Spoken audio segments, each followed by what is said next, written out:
Hello students, welcome back to MT study. आज हम लोग प्रश्नावली 3.2 class 10th math NCERT solve करने वाले हैं, जिसमें हमारा फर्स्ट क्वेश्चन है रैखिक समीकरण युग्म को प्रतिस्थापन विधि से हल कीजिए। इसमें हमारा पहला क्वेश्चन है x + y = 14 and x - y = 14। इन दोनों इक्वेशन को मुझे सॉल्व करना है। तो आइए हम लोग इसको सॉल्व करते हैं। इसमें हम लोग क्या करेंगे, पहले वाले को मान लेंगे इक्वेशन नंबर फर्स्ट और इसको मान लेंगे इक्वेशन नंबर सेकंड। इसको मुझे सॉल्व करना है प्रतिस्थापन विधि से। प्रतिस्थापन का मतलब होता है एक जगह से उठा करके दूसरे जगह पर वैल्यू पुट करना। तो प्रतिस्थापन विधि में हम इन दोनों में से कोई एक इक्वेशन लेंगे और यहाँ से x या y की वैल्यू हम निकाल लेंगे स्टार्टिंग में। तो हम लोग इक्वेशन सेकंड को लेते हैं, लिखते हैं समीकरण सेकंड से जब लेंगे तो हम क्या लिखेंगे, यहाँ पर x - y = 4। समीकरण सेकंड आपका ये, यहाँ से हम x की वैल्यू निकाल लेते हैं। तो x की वैल्यू आपकी कितनी हो जाएगी, 4 आपका यहीं रहेगा। y को ट्रांसफर करेंगे, माइनस था प्लस y हो जाएगा और 4 का 4 रहेगा, y + 4 हो जाएगा। यानी x की वैल्यू कितनी आ गई, y + 4। इसको मानते हैं हम इक्वेशन नंबर थर्ड। अब जो हमारा x की वैल्यू आई है, इस x की वैल्यू हम इक्वेशन नंबर फर्स्ट में पुट कर देंगे। यहाँ पर एक चीज़ आपको ध्यान देना होता है, जिससे हम वैल्यू निकालते हैं। जैसे हम इक्वेशन सेकंड से वैल्यू निकाल रहे हैं तो इक्वेशन सेकंड में मुझे वैल्यू नहीं पुट करनी है, जो और इक्वेशन बचता है उसमें मुझे वैल्यू पुट करनी होती है। तो जैसे ये फर्स्ट इक्वेशन बच रहा है तो हम इक्वेशन थर्ड की वैल्यू फर्स्ट में रख देंगे, यानी x का मान इक्वेशन नंबर फर्स्ट में पुट करने पर। तो हम लोग लिखते हैं यहाँ पर आपका x + y = 14 दिया गया है। यहाँ पर x की वैल्यू y + 4 है, तो यहाँ पर x की वैल्यू यहाँ पर इसकी वैल्यू y + 4 हम लिख सकते हैं, चूँकि x की वैल्यू y + 4 है, प्लस y का y रहने देते हैं = 14। यहाँ से हम इसको सॉल्व करते हैं तो y मिलकर के कितना हो जाएगा, 2y हो जाएगा। देन यहाँ पर 14 और हमारा 4 जो था उसको अगर हम ट्रांसफर करेंगे तो माइनस का 4 हो जाएगा। देन यहाँ पर 2y = हो जाएगा, 14 से 4 माइनस करेंगे तो 10 बच जाएगा।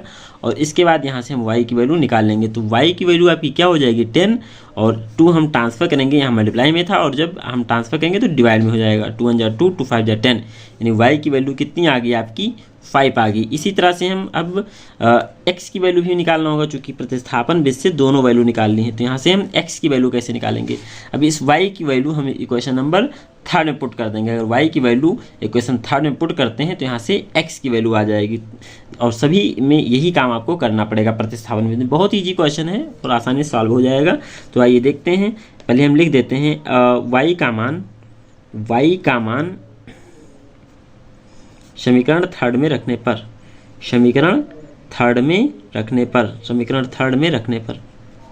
समीकरण थर्ड में जैसे ही रखेंगे वहाँ पर हमें x की वैल्यू पता चल जाएगी थर्ड में रखने पर। वैसे हम इसकी वैल्यू y की वैल्यू किसी में रख सकते हैं, फर्स्ट सेकंड थर्ड किसी में भी रखेंगे तो यहाँ पर आपकी y की वैल्यू मिल जाएगी। फिलहाल के लिए y की वैल्यू हम इक्वेशन नंबर थर्ड में रखते हैं।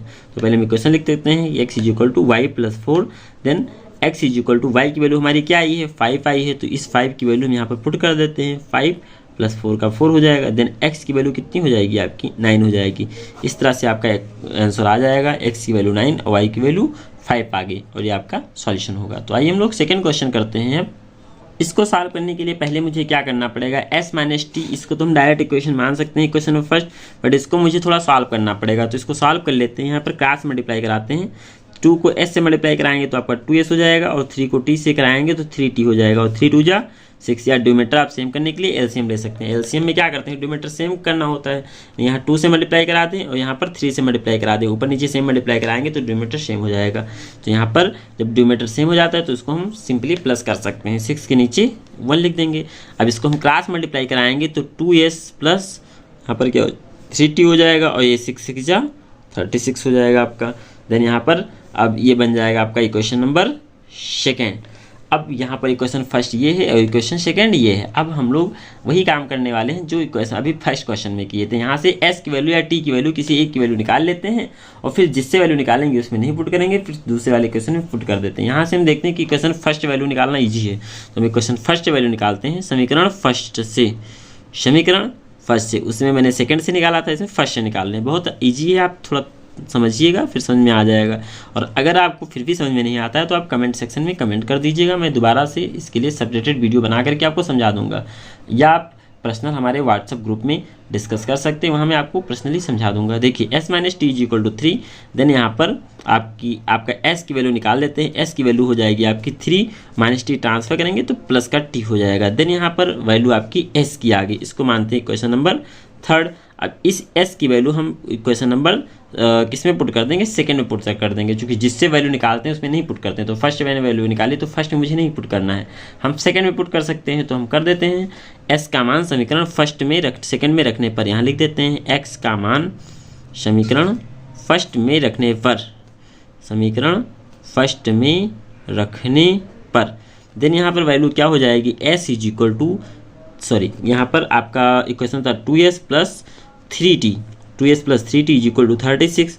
देन यहाँ पर s की वैल्यू आपकी क्या है 2 और s की वैल्यू है आपकी 3 प्लस t और यहाँ पर 3t रहेगा इज इक्वल टू 36। अब इसको हम मल्टीप्लाई कर लेते हैं, 2 को 3 से मल्टीप्लाई कराएंगे 2 3 6 और ये हो जाएगा 2t plus 3t is equal to 36। Then यहाँ पर वैल्यू इसकी क्या निकल के आएगी, 3t 2t 5t हो जाएगा। तो यहाँ लिख देते हैं 5t इज इक्वल टू 36 और यहाँ 6 को हम ट्रांसफर करेंगे तो माइनस का 6 हो जाएगा। देन यहाँ पर 5t इज इक्वल टू बच जाएगा 30। देन यहाँ पर आपकी t की वैल्यू जो होगी वो 30/5 हो जाएगी, 5 × 5 5 से 6 30 यानी t की वैल्यू आपकी 6 हो जाएगी।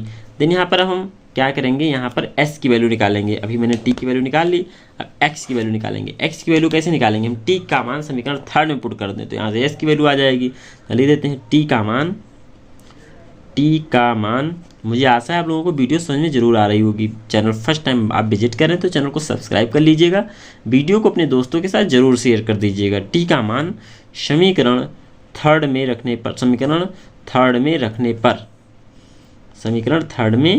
रखने पर यहाँ पर हम जैसी वैल्यू पुट करेंगे s is equal to 3 plus t, then s is equal to 3 plus t की वैल्यू कितनी आई है